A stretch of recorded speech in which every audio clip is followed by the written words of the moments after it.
Chao pueblo, la lluvia de hoy en 3 minutos, pero no se olviden dejar ese me gusta, suscribirse y compartir. Hoy empezamos con el juez deportivo que sancionó a Keenan Yildiz con 2.000 euros de multa por la simulación en el partido contra el Cagliari, pero aún más 10.000 euros de multa a François Modestot, porque al final del partido le dijo palabras indecorosas al árbitro. Hay que decirlo, Modestò uno di noi. Hablando de Keenan Yildiz, la Juventus está ahorita concentrada en el mercado de enero y se reporta que las renovaciones tanto de Spalletti como del 10 turco retomarán las conversaciones después del cierre del mercado. También llegan informes que la Juventus se habría reunido con el agente de Kessie en Milán, ya que este está buscando si hay interés en Europa para que regrese su asistido al viejo continente.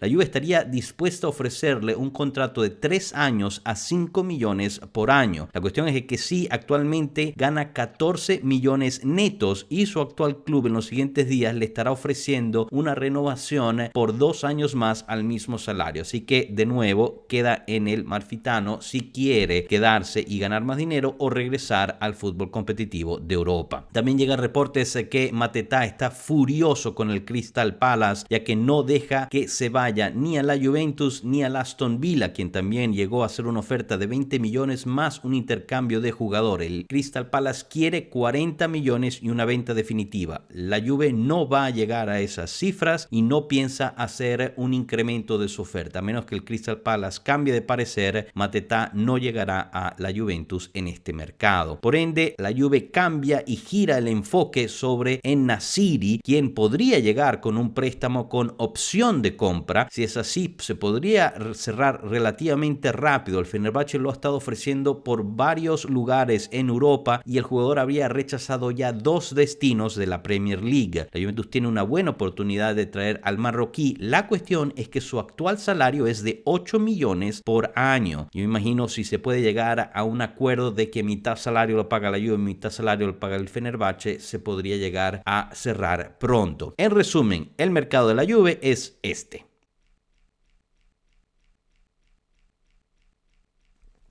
Y el día de hoy cerramos con la alineación probable para el partido del Juventus-Benfica de mañana. Hoy en la rueda de prensa Luciano Spalletti elogió muchísimo a José Mourinho, esperándose también que este traiga algunas sorpresas al Stadium, ya que sería primera vez si la Juventus logra ganarle al Benfica, que lo hace desde marzo de 1993. Desde ese entonces la Juventus ha solo empatado o perdido contra el equipo